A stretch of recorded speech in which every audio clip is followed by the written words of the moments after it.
Hi everyone, I'm Peggy Heim and I'm an architect at NK Architects, and I joined NK just this last February, and one of the things that attracted me to working there was the fact that the firm has a passive house initiative that they're beginning and really focusing on high performance building. And for those of you who aren't familiar with passive house, it's a way to design buildings that have increased thermal comfort, air tightness and shading, as well as heat recovery ventilation. And as Zach mentioned, with passive house buildings, we can really achieve a 75% energy reduction, which means lower cost and energy bills for the owners and occupants. And this is the first passive house project that NK worked on, and it's also the first certified passive house project that in Seattle that we're aware of. And this was our first passive house project, and it really led us into looking at passive house as a solution for multifamily housing, which is the primary type of work our office does. And passive house, it's, as Zach mentioned, it's been really popular in Europe, but it's becoming more popular in the US, and this is actually an example of a project that's being designed. It's for the Cornell Tech Roosevelt Island campus in New York. And this includes a high-rise project that's passive house. In our office, to kick off our passive house initiative, we actually had a training course taught by Tomas O'Leary from Passive House Academy in Ireland. And he came to Seattle and spent 5 days with us in a hotel conference room teaching us all about the principles of passive house. And this experience was really great. I think there was 30 of us at the Passive House Academy sessions. And many of the concepts that we learned can really be applied to building design in general, such as calculating U values, decreasing thermal bridging, and detailing windows. And this is the first project that NK's worked on. That's a multifamily project in Seattle, and this is our 11th and Republican project in the capital neighborhood of Seattle. And this includes both a retrofit of an existing building and a new addition, and for a total of 20 units. One of the main design features of this project, as Zach was kind of mentioning, is about getting to near net zero. So because our building is so tightly insulated and the energy use has been decreased, we're trying to maximize the amount of solar panels on the roof to get to near net zero. We're also looking at strategies for natural ventilation. And so this is the part of the project that's the retrofit project.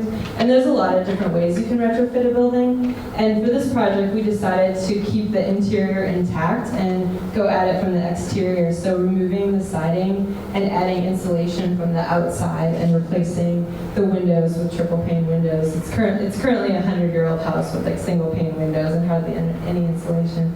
And this is the new addition of the project, and this has a lot of west-facing glass. So our key design elements, we're having pretty large balconies for shading of the west-facing glass. And then you can see here, this is our final rendering that we presented for design review a few months ago. We have the exterior balconies, which also have an integrated solar shading device and also a solar canopy that has some transparency because we have some occupiable common spaces on the roof and a courtyard. And this is overlooking a park. And then this is the existing piece of the project, which we're doing an addition on.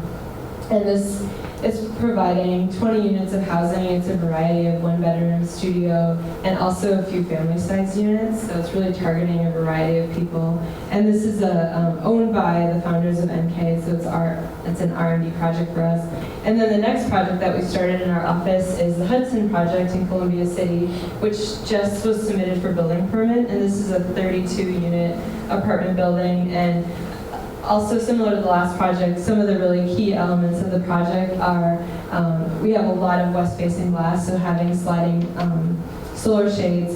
And then this project has an interior courtyard, which allows all the units to have cross ventilation. And we're also using that courtyard for bioretention and also social spaces for the residents.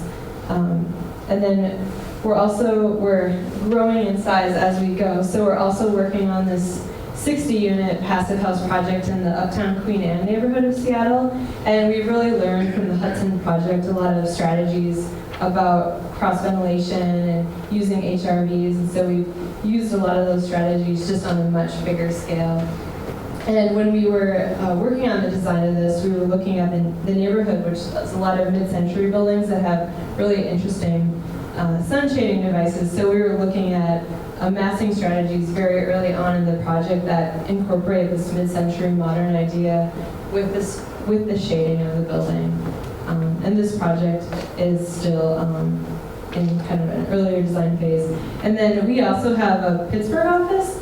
And as Zach mentioned about the incentives in Pennsylvania for affordable housing, we've recently, with another architecture firm called Thoughtful Balance, been working on these two different projects which take existing historical schools and retrofit them for affordable senior housing. And both of the projects have an addition on the side of them that has new housing. So this is also an example of retrofit. And in this case, it'll be retrofit from the inside of the building because we want to preserve the historic character of the exterior building.